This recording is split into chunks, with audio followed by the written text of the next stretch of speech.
ജോലിക്കാരുണ്ട്, പൊന്നുണ്ട്, പണമുണ്ട്, സന്തോഷം മാത്രമാ മനക്കലില്ല. ഉണ്ണി പിറക്കാത്ത ദുഃഖത്തിൽ കഴിയുന്നു ശിവഭക്തരാം തമ്പ്രാനും തമ്പ്രാട്ടിയും. ഒരു രാവിൻ ശയനത്തിൽ ശിവദർശനേ സ്വപ്നെ തമ്പ്രാട്ടി ഉണർന്നു പുലരിയായി. തോഴിമാരൊത്തു നീരാടാൻ യാത്രയായി. ആ പൊൻപുലരിയിൽ കുളിക്കടവിൽ തേജസാജ്വലിക്കുന്നൊരു പൈതൽ ശിവദേവൻ നൽകിയ വിധിയല്ലയോ മനക്കലോ സന്തോഷം അലതല്ലി.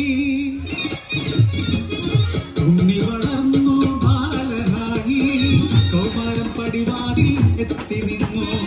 മാറുന്നു ഭാവങ്ങൾ രീതികൾ ഉണ്ണിക്കു കൂട്ടുകാരടിയാളന്മാർ. കടവിനക്കരെ പറച്ചിയൂരിൽ അടിയാളത്തിലെ കൂട്ടുകൂടി. തോട്ടിൽ ചൂണ്ടയിട്ടു കാട്ടിൽ നായാടി കല്ലുനോക്കി മാംസം കഴിച്ചിടുന്നു.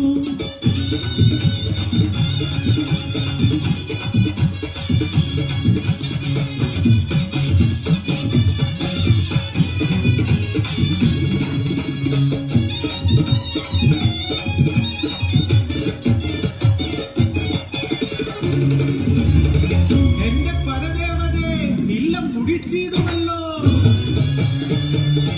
ഓവിഷ്ടയാകുന്നു തമ്പ്രാട്ടി ഉണ്ണിയെ മച്ചിൽ ബന്ധിക്കുന്നു. ജലപാനം നൽകില്ല പൊന്നുണ്ണി ഗുരുത്തക്കേടുകൾ ഏറെയായി. അല്പം കഴിഞ്ഞപ്പോ അമ്മ തൻ മാനസം സ്നേഹമായി പിന്നെ വാത്സല്യമായി. മനക്കര മച്ചിന്മേൽ എത്തിയ അമ്മ അടപ്പുരവാതിൽ തുറന്നു നോക്കി. ആകെ സ്തംഭിച്ചു തമ്പ്രാട്ടി. ഉണ്ണി വളർന്ന് മച്ചും തകർത്ത് ഉഗ്രരൂപമാളവിടുന്നു. കലയും മുഖവും കാണാനില്ല. പരിഭ്രമിച്ചോടി തമ്പ്രാട്ടി പടിപ്പുരവാതിൽക്കലെത്തി നിന്നു.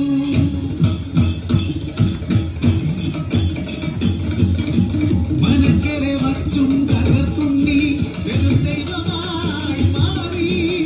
മലയ്ക്കു മുകളില തലയിൽ ജ്വലിക്കും ബ്രഹ്മജ്ഞോളം.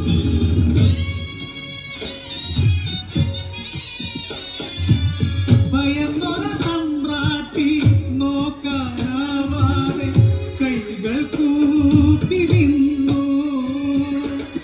അലറുന്ന ഉണ്ണി അമ്മയോട് ചൊല്ലി മനുഷ്യനു ജാതിയൊന്നാണ്.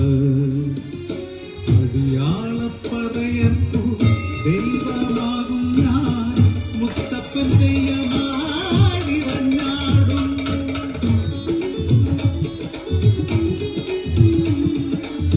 ദൈവമായാലും അമ്മയ്ക്കു നീ ഉണ്ണി ഈ അഗ്നിഗോളത്താൽ ഉണ്ണി